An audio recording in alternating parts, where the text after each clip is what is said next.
አቶ ተወልደ የኢትዮጵያ አየር መንገድን የውስጥ ገበና በአደባባይ ተናገሩ። ከሰሞኑ ከተለያዩ አካላት በርከት ያሉ የትችት ናዳ እየወረደበት ነው።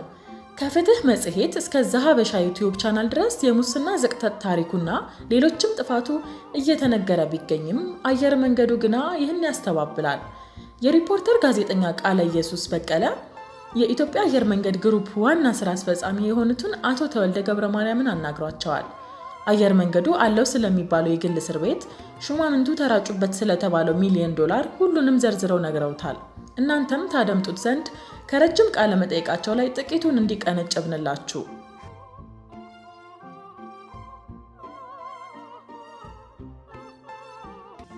በቅድሚያም ሪፖርተር ያቀረበው ጥያቄ የኢትዮጵያ አየር መንገድ ከቅርብ ጊዜ ወዲህ ብዙ ወቀሳዎች እየቀረቡበት ነው። ወቀሳዎቹን ጨመቅ አድርገን ስናቀርባቸው አንደኛ ከፍተኛ የሆነ ሙስና እንደሚፈጸም፣ በሌላ በኩል የሰራተኞች የሰብአዊ መብት ጥሰት እንዳለ እንዲሁም ሰራተኞች ያለ አግባብ ይባረራሉ የሚሉ ቅሬታዎች ይሰማሉ። አየር መንገዱ በራሱ መንግስት ሆኖ በራሱ ሰራተኞችን የሚያስርበት እስር ቤት አለው የሚሉ አቤቱታዎችም እየቀረቡ ነው። አቶ ተወልደ ምላሻቸውን ሲጀምሩ እንግዲህ ጥሩ ጥያቄ ነው ያቀረብክልኝ፣ ጥሩ ጥያቄዎች ናቸው። አቤቱታዎቹ ያስቁኛል። የምስቅበት ምክንያት አለኝ። እንዲህ አይነት አቤቱታዎች እየቀረቡ እንዴት ትስቃለህ የሚል ጥያቄ ሊቀርብ ይችላል። እኔ የምስቀው በሬ ወለደ አይነት ውሸት ተቀነባብሮ ስለሚቀርብ ነው። የሚቀርበው የፈጠራ ድራማ ስለሆነ ይህን ድራማ ለሚሰማ ሰው ለተወሰነ ጊዜ ግራ ሊያጋባው ይችላል። ነገር ግን ውሎ አድሮ ሀቅ መውጣቱ አይቀርም። ማንኛውም ሰው ይህን ሰምቶ ዝም አይልም፣ ማጣራቱ አይቀርም። መንግስት ያጣራል፣ የሚመለከታቸው ድርጅቶች ያጣራሉ፣ አበዳሪዎች ያጣራሉ። ምክንያቱም ገንዘባቸው ያለው እኛ ጋር ነው። ሰራተኛውም ያጣራል። ትልልቅ ደንበኞች እንደተባበሩት መንግስታት ድርጅት፣ የዓለም የምግብ ፕሮግራም እና የመሳሰሉት ይህ ነገር እውነት ነው ወይ ብለው ማጣራታቸው አይቀርም። እነዚህ ሁሉ አካላት ማጣራታቸው አይቀርም። ሲያጣሩ ምንም አይነት ነገር እንደማያገኙ ስለማቅ ነው የምስቀው ሲሉ ምላሻቸውን ሰጥተዋል። ቀጣይ የሪፖርተር ጥያቄ ቀደም ሲል የተለያዩ ግለሰቦች በማህበራዊ የትስስር ገጾች በብዕር ስም እያደረጉ ነበር የሚጽፉት። አሁን ግን በቴሌቪዥንም ጭምር በግልጽ እየቀረቡ ነውና ይህን ነገር ሙሉ በሙሉ ፈጠራ ነው ማለት ይቻላል? በቴሌቪዥን ቀርበው ምስላቸው እየታየ በቃለ መጠይቅ የሚቀርቡ ግለሰቦች የሚናገሩት እውነትነት የለውም? የሚጠቅሷቸው መረጃዎችስ አሉ እኮ በማለት ጥያቄውን አቀረቡላቸው። አቶ ተወልደን በምላሻቸው ጃክ ዌልች የሚባል የግዙፉ የጄኔራል ኤሌክትሪክ ኩባንያ ዋና ስራ አስፈጻሚ ሆኖ የመራ ታዋቂ ግለሰብ ነበር። አሁን በህይወት የለም። ኩባንያው ለ20 ዓመታት የመራና በስኬት ያሸጋገረ ዋና ስራ አስፈጻሚ ነበር። ጃክ ዌልች የሚጠቀስ አባባል አለው። ይህም ውጤታማ ኩባንያዎች ጠላት አያጡም የሚል ነበር። አንድ ኩባንያ ወይም አመራር ስኬታማ እየሆነ ሲሄድ ምቀኛ ይበዛበታል። ወደ ኋላ ሊጎነትለው የሚሞክር አካልም አያጣም ይል ነበር። በጣም ትክክል ነው፣ እውነቱን ነው። በውጭው ዓለም ስኬታማ ማማ ላይ የሚታየው የኢትዮጵያ አየር መንገድ በየአቪዬሽን ጉባኤው የሚመሰገነው የሚሸለመውና ዓለም አቀፍ እውቅና የሚሰጠው የኢትዮጵያ አየር መንገድ ወደ ሀገር ቤት ስትመጣ የሚወራበት አሉባልታ የሚገርም ነው። ዓለም ያስደነቀው ስኬት፣ ዓለም አቀፍ ሚዲያዎች ያስደነቁት ስኬት፣ እድገት፣ ትርፍና ማስፋፊያ ሙስና ቢኖረው ኑሮ፣ የመልካም አስተዳደር ችግር ቢኖረው ኑሮ እንዴት እዚህ ደረጃ ላይ ሊገኝ ይችላል ተብሎ ሊጠየቅም እኮ ይገባል። የአፍሪካ አየር መንገዶች የገደላቸው አንዱ ምክንያት ሙስና ነው። የኬንያ ኤርዌይንስ የዛሬ 4 ዓመት ስናጣራ 80% የአውሮፕላን መለዋወጫ የሚገዛው በደላሎች አማካኝነት ነበር።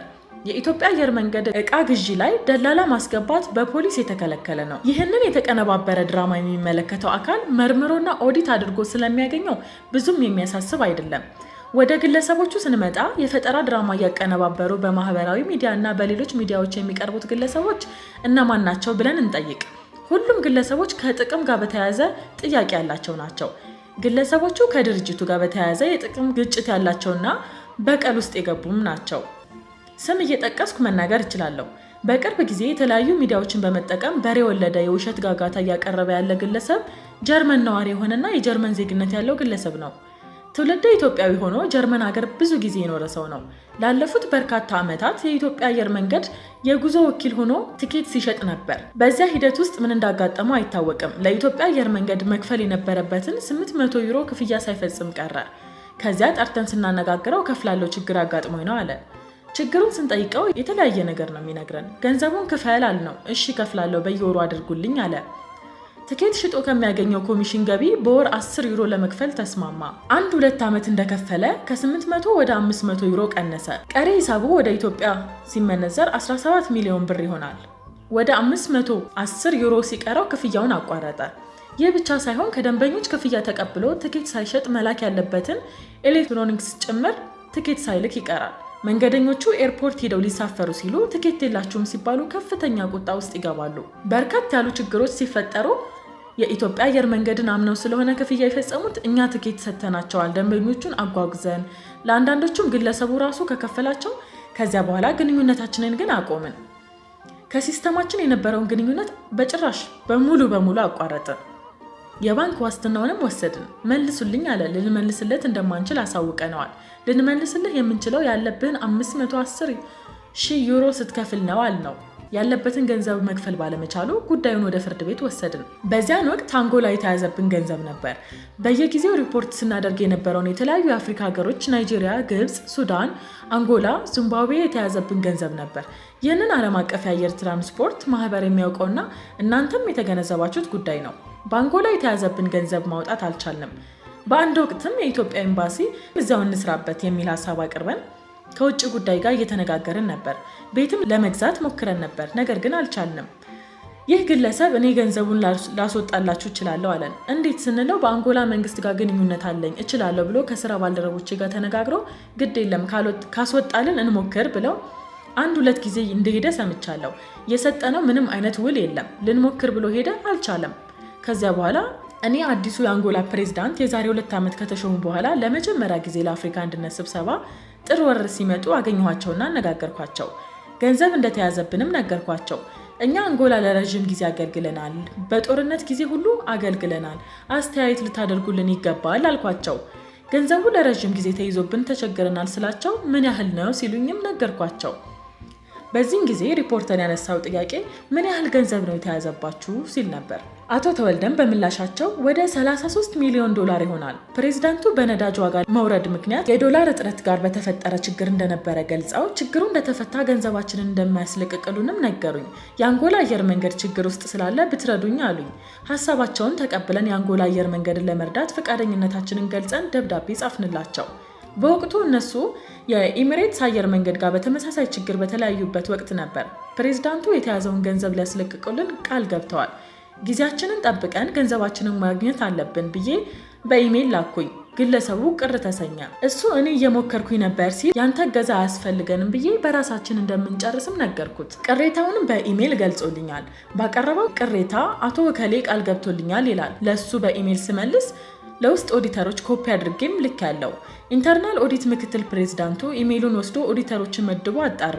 ምንም የሰጠነው ውልና የገባንለት ቃል እንደሌለ በቃል ራሱ ብቻ ሞክራለሁ ብሎ ያለበት ካልሆነ በስተቀር ከኢትዮጵያ አየር መንገድ ጋር የተሰጠው ተልዕኮ እንደሌለ አጣርተው ሪፖርት አቀረቡ። ከዚያ በኋላ የሰጠህን ነገር የለም በኦዲት አጣርቻለሁ ብዬ መለስኩለት። የኦዲት ሪፖርቱ ይሰጠኝ አለ። የውስጥ ኦዲት ሪፖርት ነው ልንሰጥህ አንችልም ብለን በዚህ ዘጋን።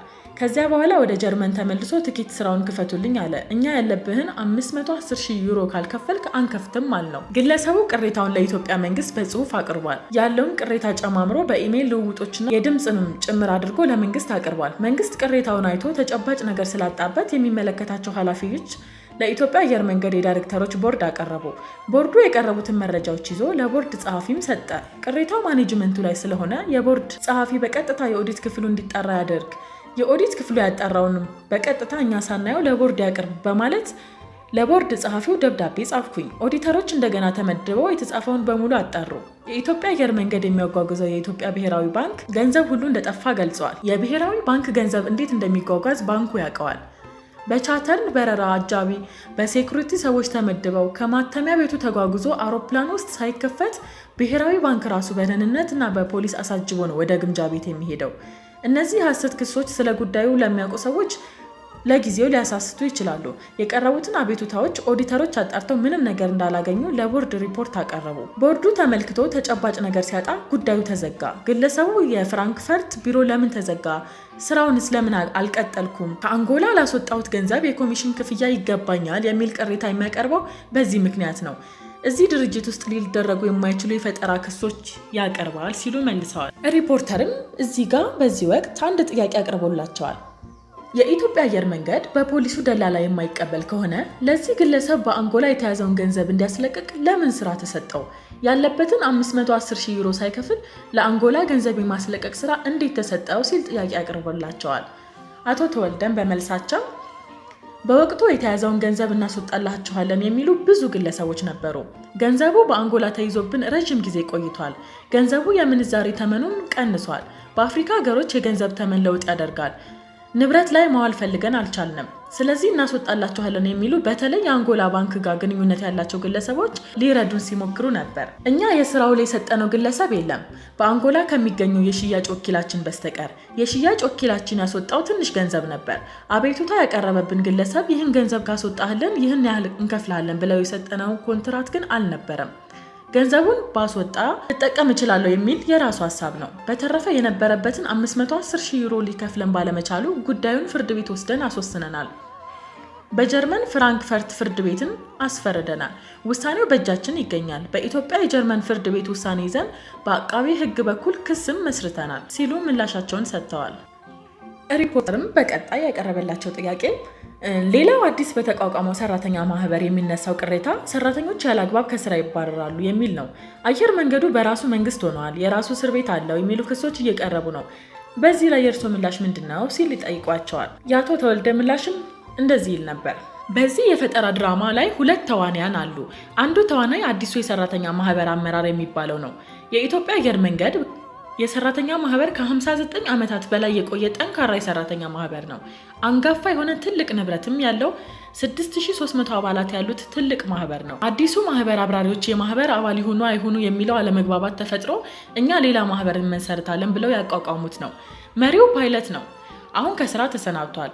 አዲሱ የሰራተኛና አሰሪ አዋጅ 1 መስሪያ ቤት ከአንድ ሰራተኛ ማህበር በላይ ይፈቅዳል። በዚህ መሰረት የተመሰረተ የሰራተኛ ማህበር ነው። እንደ ሰራተኛ ማህበር ተመዝግቧል፣ ግን ገና ከጅምሩ ውዝግብ ውስጥ የገባ ማህበር ነው።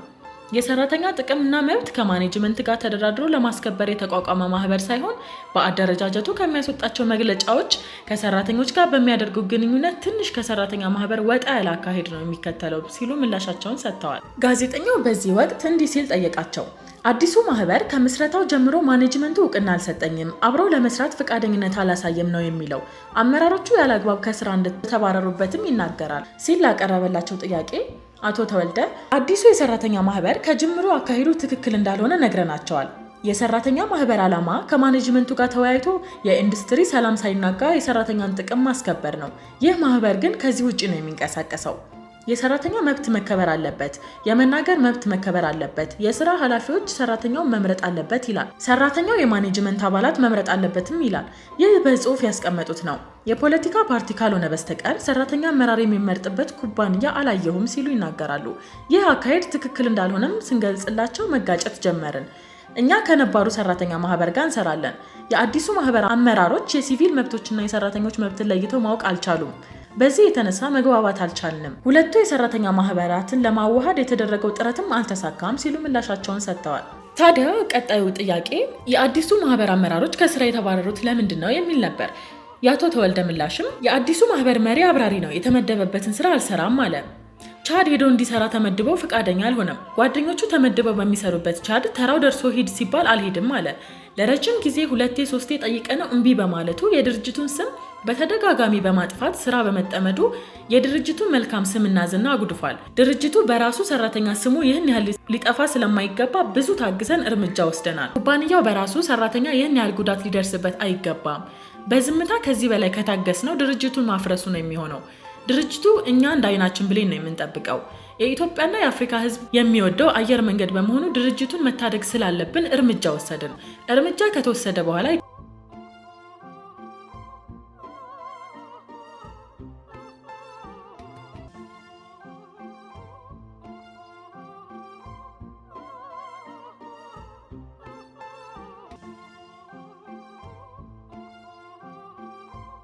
በመጨረሻም በውስጥ አሰራር ቅራኔዎችን ለመፍታት አልተሞከረም ወይ ሲል ጥያቄ ተሰንዝሮላቸዋል። አቶ ተወልደን በምላሻቸው ብዙ ጊዜ ጠርተን አነጋግረናቸዋል፣ ሊፈታ አልቻለም። የዓላማ ልዩነት ነው ያለው። እነሱ የሚያስቡት አይነት ማኔጅመንትና ድርጅት በዓለም ላይ ሊኖር በፍጹም አይችልም። እኛ ደግሞ የተሰጠንን ኃላፊነት መወጣት አለብን።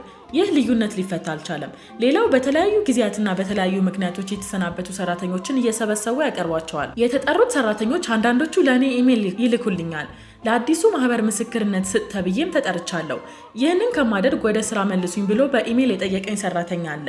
ከድርጅቱ የተሰናበቱ ሰራተኞች የተለያዩ ጥፋት ያጠፉ ናቸው። ለምሳሌ ለመጥቀስ አንዱ አውሮፕላን ገጭቶ ከ20 ሚሊዮን ዶላር በላይ ኪሳራ አድርሶ እርምጃ የተወሰደበት ሰራተኛ ነው። 3 የሚሆኑት በህገወጥ የሰዎች ዝውውር ሰዎችን ያለ ቪዛ ከሀገር የማስወጣት ህገወጥ ድርጊት ላይ ተሰማርተው በመገኘታቸው ነው። ከሰዎች ጋር ተነጋግረው ገንዘብ ተቀብለው የውጭ ሰዎችም አሉበት። ከሀገር ሲያስወጡ እጅ ከፍንጅ የተያዙ ናቸው። አውሮፓና መካከለኛው ምስራቅ ሀገሮች ሊልኩ ሲሉም ተይዘዋል። በኢሚግሬሽንና ደህንነት ተይዘው ፖሊስ ለጊዜው ኤርፖርት አቆይቷቸው ወደ ማዕከላዊ ተወስደው ተመርምረው ጉዳያቸው በፍርድ ቤት ታይቶ ተፈርዶባቸው የእስር ጊዜያቸውን ጨርሰው የወጡም አሉ። እነሱ ደግሞ ፍርዳችንን ስለጨረስን መልሱን ነው። እኛ ደግሞ እንዲህ አይነት የተቀነባበረ ወንጀል የፈጸመ ሰራተኛ መልሰን ማስገባት አንችልም። ስለዚህ እነዚህ ተዋንያን በድርጅቱ ላይ ብቀላ እየፈጸሙ ያሉ ግለሰቦች ናቸው። የኢትዮጵያ አየር መንገድ አውሮፕላን እያበረረ መንገደኛና ጭነት ያመላልሳል እንጂ እስር ቤት ሊኖረው አይችልም። ህግም አይፈቅድለትም፣ ሊኖርም አይችልም። መንግስት ያለበት ሀገር እኮ ነው የተባለው ድርጊት ሲፈጸም መንግስት እንዴት ዝም ብሎ ይመለከታል? በራሱ መንገድ ያጣራል። በአየር መንገድ ውስጥ ምንም አይነት የተደበቀ እስር ቤት የለም። ፖሊስ ጣቢያ ግን አለ። ምክንያቱም ኤርፖርት እንደመሆኑ መጠን ዓለም አቀፍ መንገደኞች የሚስተናገዱበት ነው። ፖሊስ አለ፣ ህግ ያስከብራል። የስርቆት ወንጀሎች ሲፈጸሙ፣ የጠቀስኩት አይነት የጉዞ ሰነድ ማጭበርበሮች ሲፈጸሙ፣ የተከለከሉ እቃዎችን ይዘው ሲንቀሳቀሱ ፖሊስ ተጠርጣሪዎችን የሚያቆይበትና የሚመረምርበት ፖሊስ ጣቢያ አለ። ይህ ከሆነ እስር ቤት የሚሉት ሌላ ጥያቄ ነው። አየር መንገዱ ግን እስር ቤት ሊኖረው አይችልም። ይህ ሆን ተብሎ የተቀነባበረ የፈጠራ ድራማ ነው። ከመነሻውም በቀል ነው። በጥፋታቸው ከድርጅቱ የተሰናበቱ ሰራተኞች የበቀል እርምጃ ነው። ድርጅቱ ላይ የጎላ ጉዳት ባያደርሱም ህብረተሰቡን ለጊዜው ያሳስታሉ። ከዚህ ውጪ አየር መንገዱ በጥሩ ሁኔታ ላይ እንደሚገኝ ማረጋገጥ ፈልጋለሁ። የኢትዮጵያ አየር መንገድ ውስጥ የሚፈጸም ሙስና ቢኖር የተባበሩት መንግስታት ድርጅት ዓለም አቀፍ ኮምፓክት አባል ሊሆን አይችልም። ግሎባል ኮምፓክት የአካባቢ የስነ ምግባርና ጸረ ሙስና መስፈርቶች ያሟሉ ድርጅቶች አባል የሚሆኑበት ነው። ሁለተኛ፣ እያንዳንዱ አበዳሪ በአመት 2 ጊዜ ድርጅቱን ይመረምረዋል። አበዳሪ ገንዘቡን እነዚህ አውሮፕላኖች ውስጥ ስላለ ይመረምረናል። አውሮፕላን አከራዮች ይመረምሩናል። የዲቨሎፕመንት ፋይናንስ ድርጅቶችም አሉ። እንደ አፍሪካ ልማት ባንክና የመሳሰሉት አበዳሪዎቻችን ናቸው። እነዚህ ባንኮች በየ3 ወሩ ዝርዝር ውስጥ ገብተው ኦዲት ያደርጋሉ። የራሳችንም ኦዲተሮች አሉን። የውጭ ኦዲተሮች አሉ። ለምሳሌ ከቦይንግ ኩባንያ ጋር በአሜሪካ ህግ $50 በላይ የሚወጣ ስጦታ መለዋወጥ አንችልም። በየጊዜው የጸረ ሙስና መግባቢያ ሰነድም እንፈርማለን። ከጄኔራል ኤሌክትሪክ ጋርም የሚደረጉ ግዢዎችና ድርድሮች በአሜሪካ ጸረ ሙስና ህግ የሚመሩም ናቸው። ኩባንያዎቹ ይህን የሚያደርጉ ለኛ ብለው ሳይሆን ለራሳቸው የአሜሪካ ህግ ለማሟላት ሲሉ ነው። ለኢትዮጵያ አየር መንገድ ከቦይንግ ወይም ከኤርባስ አውሮፕላን ለመግዛት ድርድር በምንጀምርበት ወቅት ቡድን እንመርጣለን። እኛም የራሳችን ቡድን፣ እነሱም የራሳቸው ቡድን ይመድቡና 2 ገጽ የሆነ ስምምነት እንፈርማለን። ስምምነቱ ከሁለቱም ቡድን ስጦታ እንዳይቀባበሉ፣ ለሚቀጥለው 3 ዓመት አንዱ የሌላኛውን ባለሙያ እንዳይቀጥር ይከለክላል። ቦይንግ የእኛን ተደራዳሪ ቡድን አባል ለመሆን ለ3 ዓመት ያክል መቅጠር አይችልም።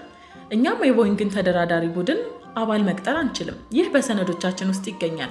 ግለሰቦቹ እንደሚያወሩት በዘፈቀደ የሚካሄድና ግዥና ሽያጭ የለም። በኢትዮጵያ አየር መንገድ ንብረት የሆነ የኒውዮርክ የሚገኝ ቤት ሸጬ እንደበላሁም ተነግሯል። ቤቱ በካፒቴን መሐመድ ጊዜ በኒው ጀርሲ የተገዛ ነበር። ቤቱ ከካፒቴን መሐመድ በኋላ ማንም አልኖረበትም። ወደ 10 የምንሆን ኤሪያ ማኔጀሮችም አልኖርንበትም። ምክንያቱም ቤቱ የሚገኘው ኒው ጀርሲ ሲሆን እኛ የምንሰራው ኒውዮርክ ነው።